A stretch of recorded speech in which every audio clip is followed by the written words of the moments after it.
Hey, what's up everybody? Chris here, and today I'm bringing you my review of Child's Play 2.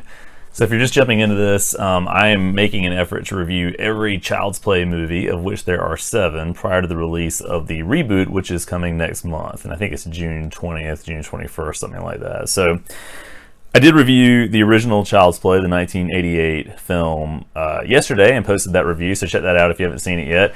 If you're enjoying the content, be sure to give the video a thumbs up. If you like the channel, be sure to subscribe. And I appreciate everybody's viewership and everybody watching. So, Child's Play 2, usually when you have a horror franchise and you start getting into the movies that have 2, 3, 4, 5, whatever, after the title, you don't typically expect those offerings to be all that great. And that was sort of the case for me going into Child's Play 2.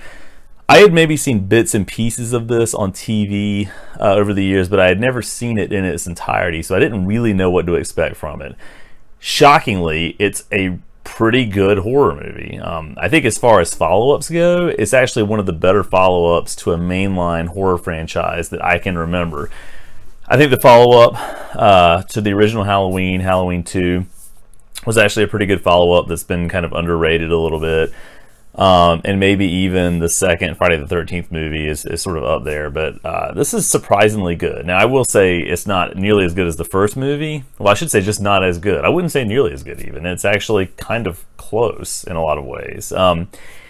It does feel a little more over the top, a little more B-movie than even the first movie.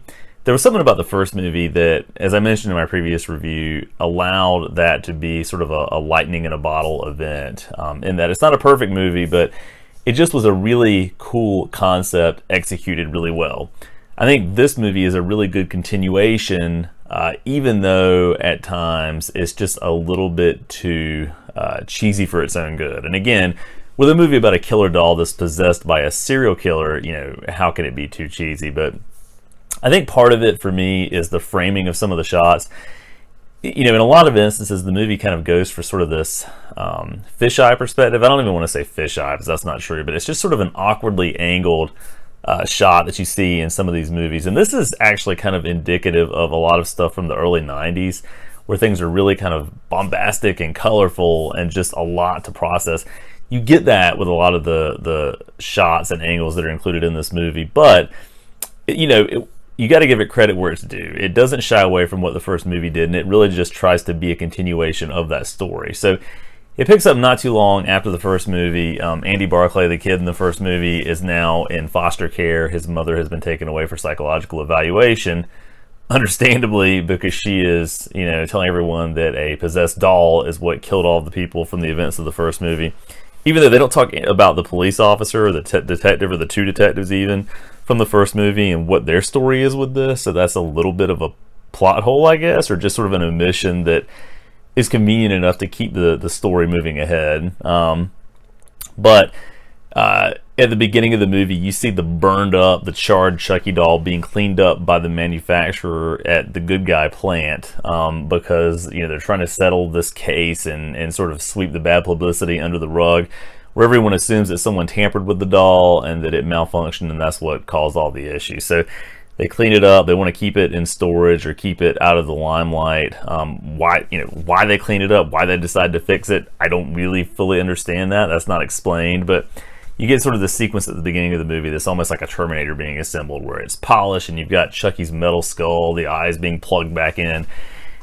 And when they go through the sequence of the eyes being put in this machine, which is completely unnecessary, I guess, even though it's, coming off an automation line. A lot of these are coming off of an automation line, but this machine plugs the eyes in. Electricity jolts back into the doll, kind of like the first movie, and it comes back to life.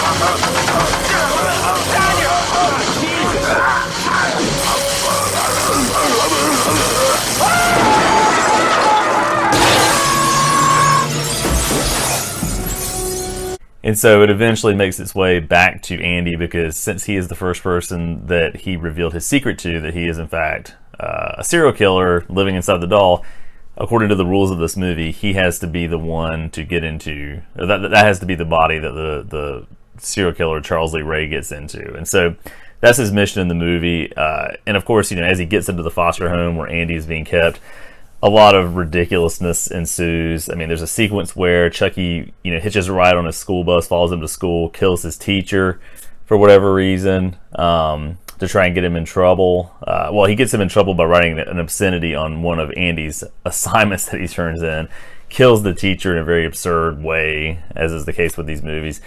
Goes back to the house, murders his foster parent, the foster dad.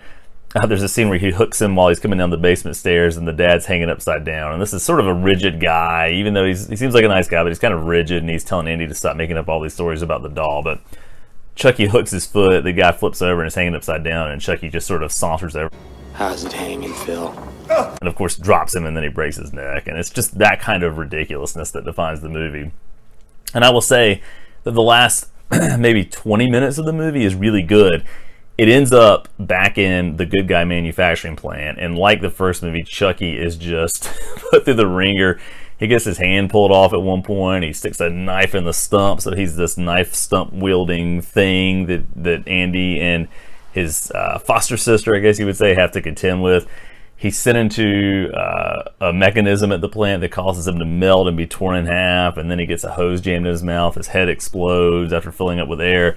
Kind of like a Big Trouble in Little China reference. But again, great practical effects and highly entertaining. I really don't have a lot of bad stuff to say about the movie other than, it does make some convenient omissions in terms of the story from the first movie. The camera angles are a little bit annoying for me at times, and it's kind of hard to pinpoint why that is, but it was a little bit of a problem for me.